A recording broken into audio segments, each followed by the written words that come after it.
پاکستان میں پیٹرول کتنا سستا ہوگا، کتنا سستا ہونا چاہیے، اس حوالے سے بات نہیں کریں گے کیونکہ خواہش تو یہی ہے کہ 100 روپے لیٹر ہو جائے، لیکن اب ایسا بھی نہیں ہوگا۔ تو کچھ پوائنٹس ہیں تو آئیں ان میں ویلاگ میں بات کرتے ہیں۔ دیکھیں، امریکہ اور اسرائیل نے ایران پر جنگ شروع کی تھی 28 فروری کو، اور 28 فروری 2026 سے پہلے جو پاکستان میں پیٹرول کی قیمت تھی وہ تھی 266 روپے، یعنی تقریباً جو اس کے انٹرنیشنل پرائز تھے تو وہ $73 فی بیرل تھے۔ اور جب جنگ ہو گئی تو ہم نے دیکھا کہ مارچ اپریل کے مہینے میں پیٹرول کی قیمت $126 فی بیرل تک چلی گئی، جو کہ بہت زیادہ تھی، جو کہ بہت زیادہ دام ہو گئے تھے۔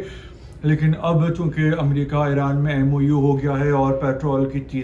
جو قیمتیں ہیں وہ بالکل بہت تیزی سے نیچے گر رہی ہیں، اور جو ریسنٹ قیمتیں ہیں تو وہ $70 فی بیرل آ گئی ہیں، یعنی جو جنگ سے پہلے کی قیمتیں تھیں اس کے برابر یا اس سے بھی نیچے آ گئی ہیں۔ تو میرا خیال ہے کہ عنقریب پاکستان میں پیٹرول کی قیمت مزید کم ہوگی۔ ابھی جیسے 299 روپے کا ہے تو اس میں 20-30 روپے اور کم ہو سکتے ہیں، تو یہ 260 سے 280 روپے تک ہو سکتا ہے، جو کہ وہ کافی غنیمت ہے، کیونکہ ہم نے دیکھا تھا کہ جب $126 فی بیرل قیمت چلی گئی تھی تو پاکستان میں بھی پیٹرول 400 پلس ہو گیا تھا، جو کہ جس سے بہت مشکل ہو رہی تھی عوام کو۔ یہ اچھی بات ہے کہ جنگ کے دنوں میں بھی پاکستانیوں کو پیٹرول ملتا رہا، مہنگا مل رہا تھا، جو کہ بہت ہی دشوار بات تھی، مشکل ہو گئی تھی، لیکن اب قیمتیں کم ہو رہی ہیں، اور اب فی الحال جنگ کا بھی امکان نظر نہیں آتا۔ کیونکہ امریکہ میں مڈ ٹرم ہونے والے ہیں، 7 نومبر 2026 کو مڈ ٹرم الیکشن ہے، ڈونلڈ ٹرمپ کی توجہ ادھر ہے، اور امریکہ اور اسرائیل ایران میں اپنے مقاصد بھی پورے نہیں کر سکے۔ جب مقاصد پورے نہیں کر سکے تو اس کا مطلب یہ ہے کہ وہ یہ جنگ نہیں جیت سکے۔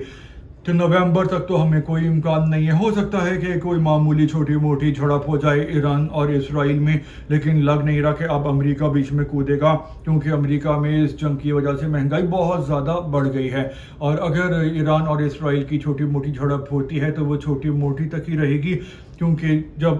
امریکہ اور اسرائیل مل کر ایران کو نہیں ہرا سکے تو اکیلا اسرائیل ایران سے نہیں لڑے گا تو بہت مار کھائے گا، تو پھر پوری دنیا یہ کوشش کرے گی، خاص طور پہ امریکہ، اسرائیل اور متحدہ عرب امارات کی جلدی سے جنگ بندی ہو۔ تو امید یہی ہے کہ جو جولائی کا مہینہ ہے ہم اس میں قیمتیں مزید کم ہوتے دیکھیں گے،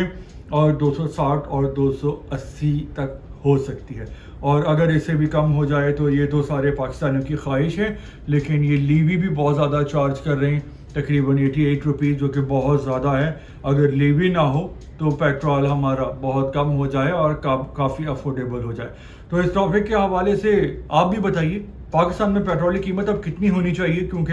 انٹرنیشنل پرائز اب گر گئے ہیں جنگ بندی کے بعد۔ تو اگلے ولاگ میں دوبارہ ملیں گے، جب تک کے لیے اللہ حافظ۔